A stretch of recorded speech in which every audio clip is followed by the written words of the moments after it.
आमची सध्याची दयनीय अवस्था आणि अतिदूर दिसणारा यती पहाड पाहून मलाही धडकी भरली.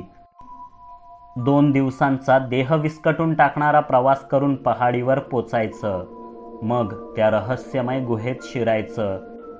जे काही हाती लागेल ते घेऊन पुन्हा 2 दिवसांची पायपीट करून परत यायचं. या दुष्कर प्रवासात आमच्यातले अर्धे तरी जिवंत राहतील का? लवकरच काहीतरी निर्णय घ्यावा लागणार होता. मी मीटिंग बोलावली.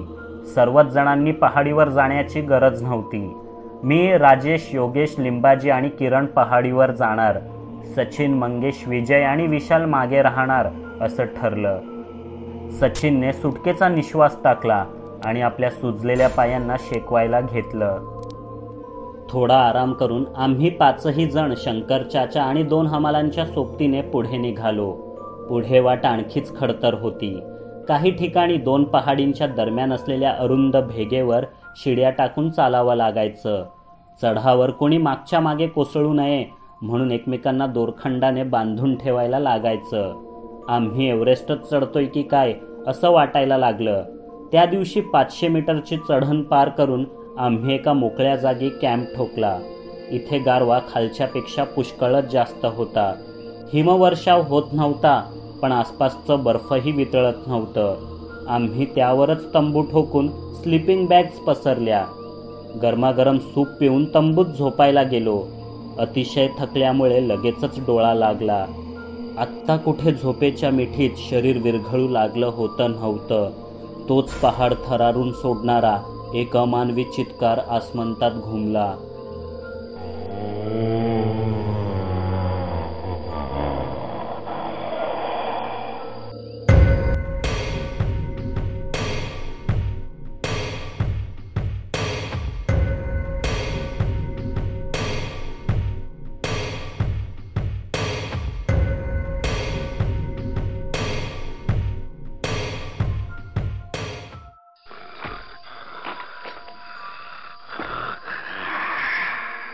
आणि त्यानंतर तोच भयंकर आवाज कितीतरी वेळ यती पहाडीच्या दऱ्याखोऱ्यातून घुमत राहिला. रात्रीच्या अंगावर शहारे उठवत राहिला. तंबूतले सगळे हादरले, उठून बसले. रविशंकर चाचा आणि त्या 2 गढवाली हमालांसाठीही हा चित्कार अनोळखी होता. इथल्या अतिउंच निर्जन पहाडांवर हिमबिबटे, हिमालयीन अस्वले आणि कोल्हेसुद्धा आढळायचे, पण असा धडकी भरवणारा आवाज आधी कुणीच ऐकला नव्हता. तेव्हा पुन्हा एकदा यती पहाडावरच्या यतीची आठवण होणं साहजिकच होतं. खबरदारी म्हणून आम्ही 5 जण आणि ते 3 तंबूच्या बाहेरच येऊन पहाऱ्यावर बसलो. शंकर चाचांनी मोठी शेकोटी पेटवली. झोप उडावी म्हणून पुन्हा एकदा चहा बनवला गेला. भणभणणाऱ्या थंडीत चहाची जिभेला चर्र करून जाणारे घोट घेताना त्या गढवाली हमालांच्या दादा परदादांच्या यतीविषयक आठवणी जाग्या झाल्या. खरं तर उंच निर्जन हिमालयीन पहाडावर गोठवणाऱ्या रात्री आसपास कुठला तरी अज्ञात प्राणी भयंकर चित्कारत असताना यतीच्या कथा ऐकणं हे अमावस्येच्या भररात्री स्मशानात बसून भूतांच्या गोष्टी ऐकण्यासारखंच होतं. आम्ही प्रचंड घाबरलो होतो, पण तसं चेहऱ्यावर न दाखवता गुपचूप गढवालींच्या कथा ऐकू लागलो. पहिली कथा रामा गढवालीने सांगितली. ही हकीकत फारच जुनी होती, बहुतेक त्याच्या खापरपणजोबाच्या काळातील, म्हणजे 100-1 वर्षांपूर्वीची. त्या वर्षाचा हिवाळा फारच कडक होता. तशी इथे कायमच थंडी असते. उन्हाळ्याचे 3-4 महिने सोडले तर सारखा हिमवर्षाव होत असतो. सर्वत्र बर्फाचे जाडजूड थर साचतात. यावर्षी ते थर दुप्पट जाड होते. हिमकोल्हे, हिमबिबट्या, अस्वल, कस्तुरी मृग असे इथल्या वातावरणाशी जुळवून घेणारे प्राणी रात्रीच्या कडाक्याच्या थंडीने गोठून पुतळ्यासारखे टणक होऊ लागले. लोकांचं घराबाहेर पडणं मुश्किल झालं. तलाव आणि झरे तर कधीच गोठलेले. लोक बर्फ मडक्यात भरून चुलीवर ठेवायचे, मग ते पाणी प्यायला वापरायचे. 2-1 महिन्यातच धान्यसाठा संपला. याकच्या कातडीपासून बनवलेले जाडजूड अंगरखे घालून पुरुषांना शिकारीसाठी बाहेर पडावंच लागलं. शिखरांवरच्या बर्फबारीमुळे पहाडाच्या मधोमध असलेल्या दाट उबदार रानाकडे वन्य पशूंनी रोख केला असणार. तो अंदाज बरोबरही होता. बर्फात अनेक प्राण्यांच्या पावलांचे ठसे सापडू लागले. 1-2 गोठून गेलेली हरणंही सापडली. बर्फाने त्यांची शरीरं सडू दिली नव्हती. उकळत्या पाण्यात काही वेळ ठेवली तर त्यांचं मांस खाण्यासारखं होईल असं लोकांना वाटलं. पण तेवढं मांस 20-25 घरांच्या वस्तीला पुढे येऊ घातलेल्या कडाक्याच्या थंडीत पुरेसं नव्हतं. त्यांना भरपूर मोठी शिकार आवश्यक होती. ते आणखी पुढे गेले. हिमालयीन देवदार आणि तत्सम उंच झाडांचं दाट वन. पण सध्या तेही हिमाची जाडजूड मलई पांघरून पांढरं फटक पडलेलं. पहिल्या रात्री कबिल्याच्या माणसांनी तंबू ठोकले, लाकूड फाटात जमा केला. 3 दिवस 3 रात्री सतत जळत राहील अशी शेकोटी पेटवली. भांड्यातून बर्फ जमा करून शेकोटीवर ठेवला. पाणी तयार केलं. त्यात आसपासच्या कुठल्या तरी झाडांची पानं टाकून तुरट चवीचा पण तजेला देणारा चहा बनवला. खोल खड्डे खोदले, चारा लावला आणि रात्र घालवण्यासाठी पुन्हा तंबूत परतले. पण खड्डे कशासाठी खोदले जायचे? योगेशने विचारलं. बर्फात 6-7 फुटांचा खोल खड्डा खणायचा. त्याच्या सर्व बाजू आतून नीट घासून गुळगुळीत करायच्या. वर देवदारांच्या नाजूक फांद्या अंथरून तो लपवायचा. त्यावर चारा टाकायचा. सापळा तयार. 1-2 दिवस वाट बघायची. एखादं जनावर त्या भागात असेल तर चाऱ्याच्या वासाने तिथे यायचं आणि खड्ड्यात पडायचं. खड्डा आतून निसरडा असल्याने बाहेर पडणं मुश्किल होऊन जायचं. मग शिकार साधायची. आमच्या कबिल्याच्या माणसांनी असेच खूप सारे खड्डे खोदून ठेवले होते.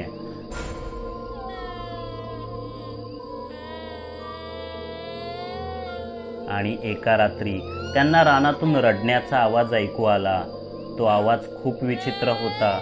जणू कुणाचं तरी हरवलेलं लहान मुलंच रडत असावं. माझा परदादा आणि कबिल्याची इतर माणसं त्या आवाजाच्या दिशेने गेली. त्यांच्या हातात मशाली होत्या. तंबूपासून 300 पावलांवर खोदलेल्या एका खड्ड्यातून तो आवाज येत होता. सगळ्यांनी मशालीच्या उजेडात आत वाकून पाहिलं आणि त्यांचा आपल्या डोळ्यांवर विश्वासच बसेना. आत माणसासारखाच दिसणारा एक प्राणी लहान मुलासारखा रडत होता. 4-4.5 फूट उंची असलेल्या त्या प्राण्याच्या अंगावर कपडे नव्हते, पण दाट काळे केस होते. चेहरा माकडासारखा आणि डोळे मोठे मोठे बटबटीत होते. त्याची अंगकाठी एका सामान्य पुरुषासारखी असली तरी वयाने आणि हरकतीने 3-4 वर्षांच्या बाळासारखाच वाटला. कबिल्याच्या लोकांनी ओळखलं, हे यतीचं बाळ आहे. खाण्याचा वास हुंग तिथवर आलं आणि खड्ड्यात पडलं. आता त्याच्या रडण्याचा आवाज ऐकून त्याचे आईबापही इथे पोचतील. मग आपली खैर नाही. इथून गुपचूप निघून जाण्यातच भलाई आहे.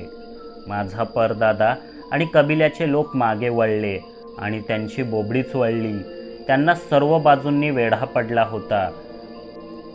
8-10 फूट उंच, अंगापिंडाने मजबूत, केसाळ, तीक्ष्ण लाल पिवळ्या दातांचे, हिंस्त्रक डोळ्यांचे कितीतरी यती त्यांना घेरून उभे होते. पळायला मार्ग नव्हताच. तरी एकाने मागच्या मागे पळून जाण्याचा प्रयत्न केलाच. तो एका यतीच्या तावडीत सापडला. यतीने त्याला अलगद उचलले आणि 2 भागात उभे फाडले. हे पाहून आतापर्यंत खड्ड्यातून रडणारं ते यतीचं पोर एकाएकी खिदळू लागलं. म्हणजे ते खड्ड्यात येऊन पडलं नव्हतं, तर हा एक सापळा होता. महाभयंकर बर्फबारीमुळे शिखरांवर यतींनाही उपासमार होऊ लागली.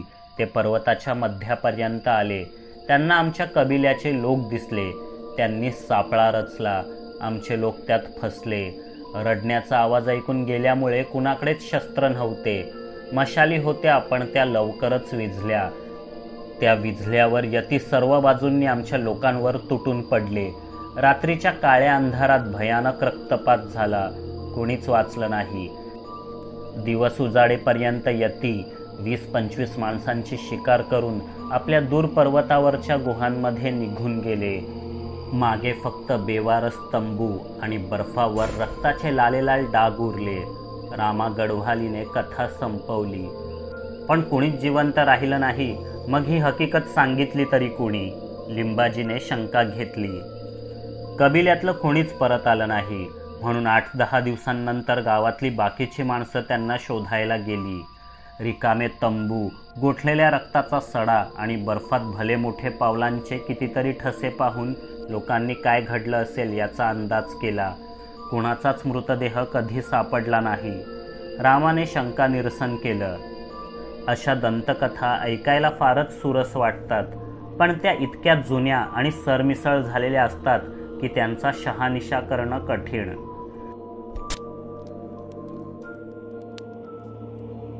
इतक्यात शेकोटीतलं एक लाकूड जळता जळता खटकन वाजलं. यतीनेच उडी घेतल्यासारखे सगळे दचकले. नंतर हसू लागले, पण ते हसणं इथल्या गूढ शिखरांना आवडलं नसावं.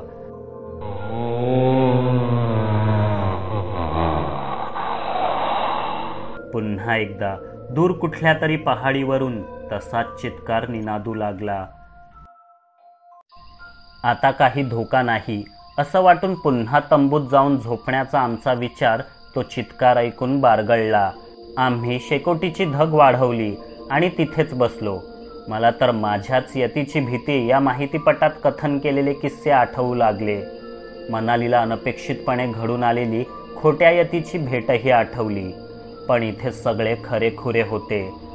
डोंगरात घुमणारे ते चित्कार मनुष्याचे किंवा इतर कुठल्याही ज्ञात प्राण्याचे वाटेनात. मला आता काळजी वाटू लागली होती. मागे राहिलेले सचिन, मंगेश, विशाल आणि विजय हे चौघेजण सुदैवी होते. ते वस्तीच्या जवळ असल्याने यती पहाड उतरून त्यांच्यापर्यंत पोचेल असं वाटत नव्हतं. जो काही धोका होता तो आम्हालाच. आज ते चित्कार आमच्यापासून फार दूर शिखरांवरून येत होते, पण उद्या सकाळी आम्ही त्या शिखरांकडेच मार्गक्रमण करणार होतो. संध्याकाळपर्यंत यती पहाडावर पोचलो असतो, पण उद्या रात्री दुसरा कॅम्प तिथेच लावायचा होता. म्हणजे त्या यतींच्या पुढ्यातच आम्ही दुसरी रात्र घालवणार होतो. समजा आमच्या सुदैवाने तिथेही वाचलो असतो तरी दुसऱ्या दिवशी पहाटे उठून थेट त्या गुहेतच प्रवेश करायचा होता. मानलं पंडितजी आणि त्यांच्या टीमला खजिना किंवा खजिन्याचा सुगावा लपवण्याच्या जागेची निवड अचूक होती. आधी औरंगाबादची भूसुरुंगाने भरलेली स्फोटक गढी आणि आता हा यती पर्वत. खजिन्याचा ठाव ठिकाणा थेट माहीत असलेला निजाम ओस्मान अली सोडला तर इतर कुणाचाही या शोधात जीवत जावा अशी बरोबर व्यवस्था करण्यात आली होती. पण ओस्मान अली मृत्यूशय्येवर असताना आपल्या असंख्य मुला नातवंडांपैकी एकही जण या खजिन्याच्या लायक त्याला वाटला नाही. म्हणून त्याने खजिन्याचे गुपित कुणालाच सांगितले नाही. खजिना दडवणाऱ्या 17 जणांपाठोपाठ खजिन्याचा मालकही देवाघरी गेला. फक्त खजिना मागे उरला, बेवारस. खरं तर हा खजिना म्हणजे आता एक खूप मोठे बक्षीस आहे, पण ते त्यालाच मिळेल जो तो खजिना शोधण्याच्या पात्रतेचा आहे. निजाम ओस्मान अलीच्या मुलांनी, नातवंडांनी खूप प्रयत्न केले, जीवही गमावला. हैदर अलीसारखे निजामाचे वंशज आम्हाला घेऊन अजूनही त्या खजिन्याच्या शोधात धडपडत आहेत, पण खजिना मात्र मृगजळासारखा हुलकावणी देतच आहे. ही प्रदीर्घ शांतता पाहून शिवा गढवालीला आम्ही त्याच्या किश्शाची वाट पाहत आहोत की काय असे वाटले. बोटात धरलेली बिडी बाजूच्याच बर्फात दाबून त्याने हातावर हात घासले आणि तोंडातून धूर बाहेर फेकत सांगू लागला, ही फार जुनी गोष्ट नाही साहेब, अलीकडचीच आहे, म्हणजे 30-35 वर्षांपूर्वीची. मी तेव्हा 1-2 वर्षांचा असेन. माझा बाबा महादेव गढवाली ट्रेकिंगला येणाऱ्यांचे सामान वाहायचा, गाईड बनून वाट दाखवायचा. या भागात सहसा कोणी ट्रेकिंगला येत नाही, पण एकदा जर्मनीची एक टीम आली. त्यांनी याआधीही बरीच हिमाच्छादित शिखरे सर केली होती. हिमालयातील सर्वच्या सर्व 8000 मीटरपेक्षा उंच शिखरांवर आपला झेंडा रोवायचा असा त्यांचा मानस होता. पण हा पहाड इतरांपेक्षा चढायला अवघड आहे आणि इथे यतींचाही वावर आहे, म्हणून सहसा कोणी शिखरापर्यंत जात नाही. बाबाने नकार दिला, पण त्यांनी तिप्पट पैसे देऊ केले. गरिबांना पैशाची गरज कधी नसते. बऱ्याच वर्षात यतीच्या कुठल्याच खाणाखुणाही गावकऱ्यांना आढळल्या नव्हत्या, म्हणून बाबा तयार झाला. मजल दरमजल करत ते उंचावर जाऊ लागले. शिखरावर पोचण्यासाठी शेवटचे 1000 फूट बाकी होते. तेव्हाच कॅम्प ठोकताना बाबाला यतीच्या पाऊलखुणा दिसल्या. त्याने त्या जर्मन पर्वतरोहकांना दाखवल्या. Yeti is not a real creature. It's a mythology. यह फुटप्रिंट्स हिमालयन भालू का है। एजेस का बर्फ पिघलने से वो बड़ा हो गया है। पिढ्यानपिढ्या हिमालयात राहणाऱ्या माणसापुढे त्या जर्मन गिर्यारोहकांनी आपलं आधुनिक ज्ञान पाजळलं।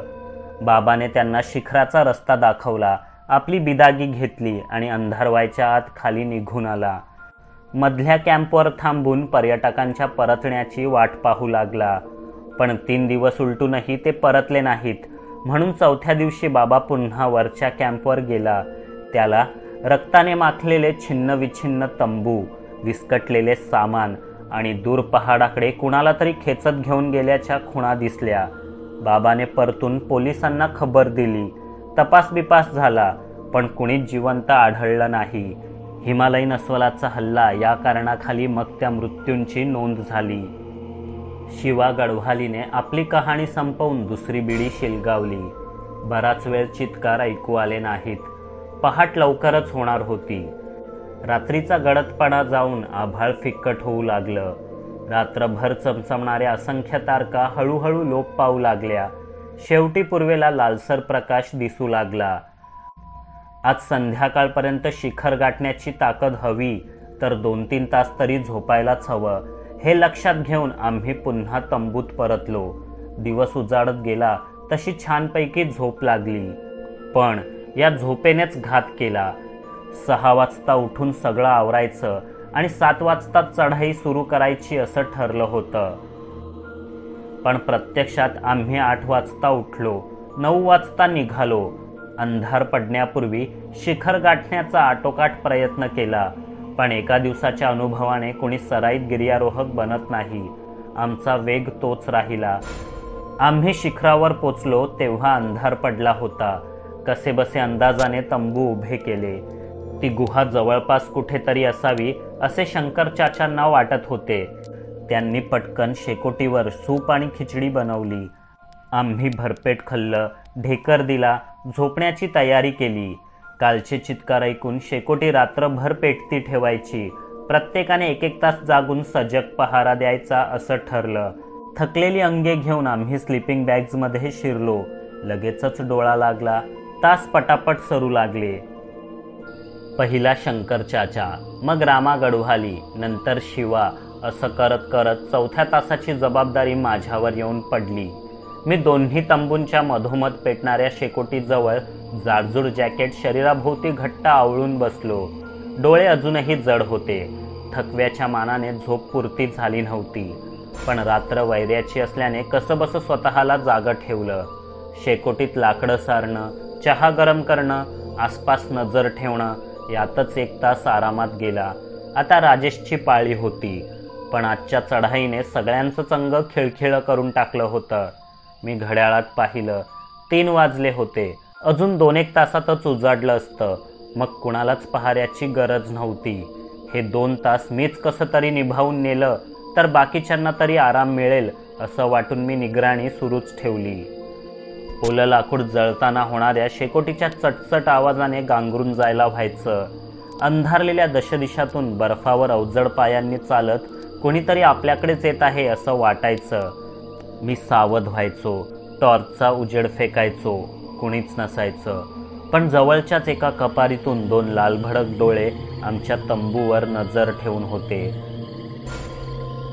शेकोटीकडे टक लावून पाहत असतानाच अनपेक्षितपणे डोळा लागला आणि तेव्हाच काळीज हादरवून टाकणारा भयंकर चित्कार पहाडीवर घुमला।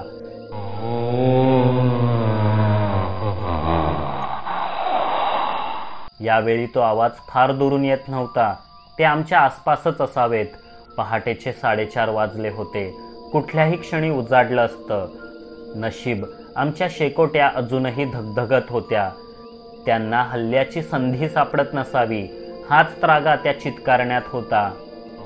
आणि अचानक चहूबाजूच्या अंधाराला प्रखर डोळे फुटले। पावला पावला गणिक ते जवळ येऊ लागले।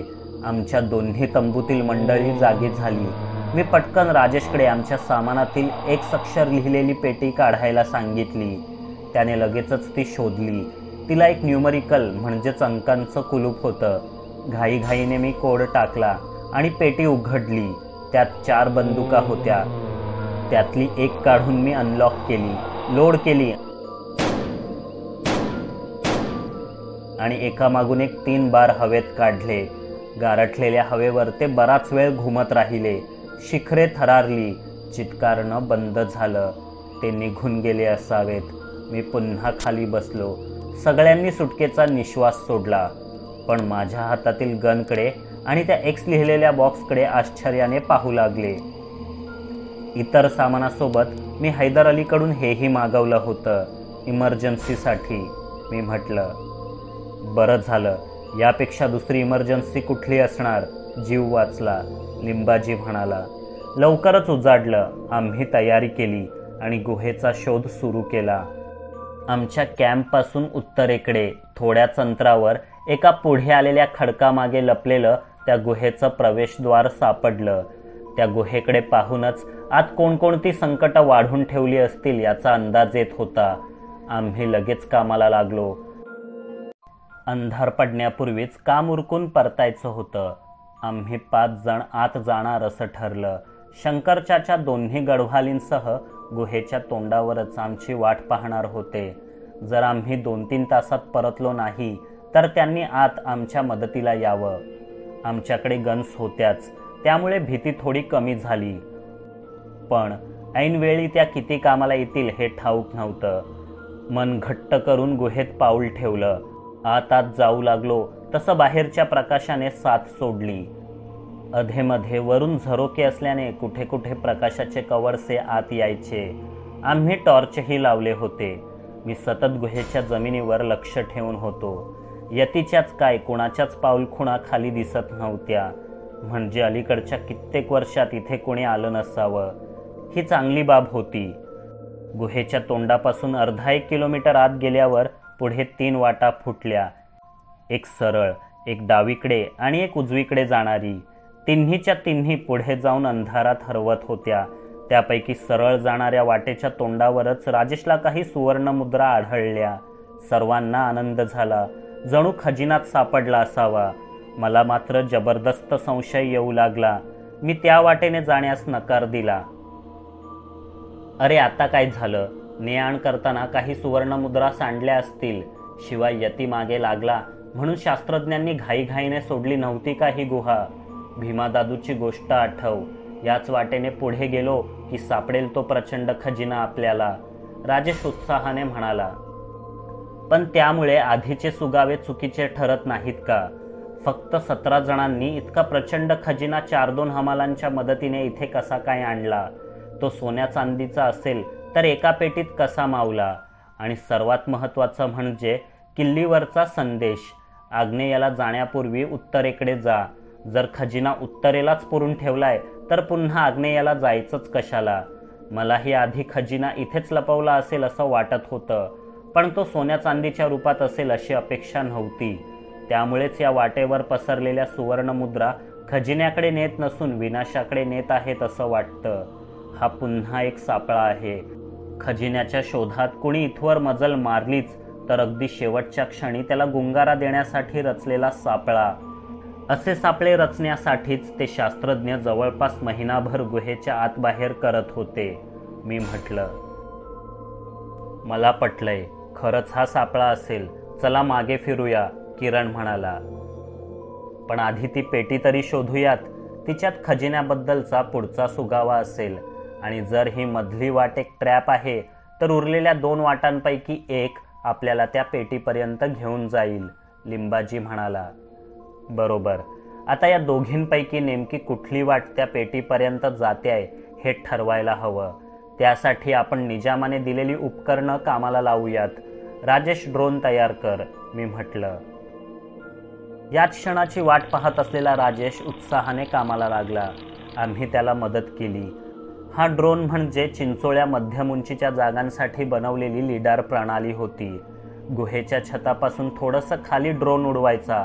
त्याला जोडलेली रडार यंत्रणा वरूनच श्राव्यातीत ध्वनी पाठवून जमीन स्कॅन करते आणि त्याचे आलेख संगणकापर्यंत पाठवते.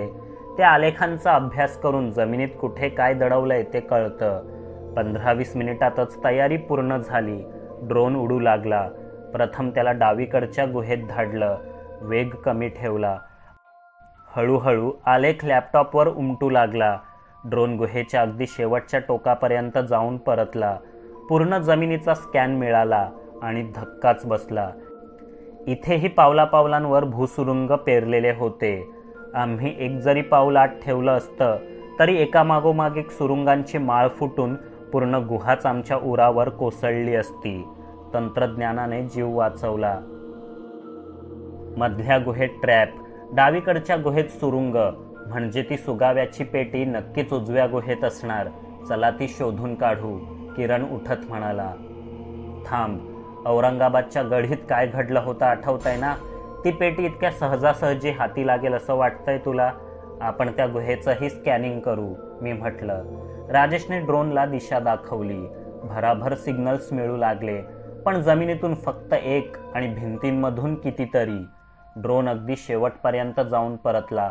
सगळेच बुचकळ्यात पडले. हे नक्की काय समजायचं? लिंबाजीने विचारलं.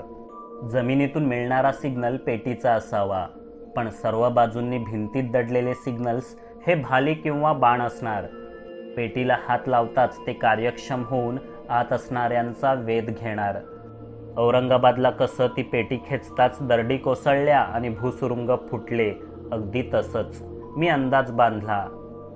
बापरे, या शास्त्रज्ञांनी पेटीच्या शोधात येणाऱ्यांचा चांगलाच बंदोबस्त करायचा ठरवलंय. एक चूक आणि खेळ खल्लास, किरण म्हणाला. आता ती पेटी सुरक्षितरित्या कशी हस्तगत करायची यावर विचारमंथन सुरू असतानाच किरणचा धक्का भिंतीत लपवलेल्या एका खटक्याला लागला. त्याबरोबर शटर उघडावं तशा प्रकारे कुठला तरी दरवाजा उघडल्याचा आवाज ऐकू आला. तो दूर कुठेतरी गुहेच्या कोपऱ्यातील अंधारात उघडला असावा. आम्ही सावध झालो.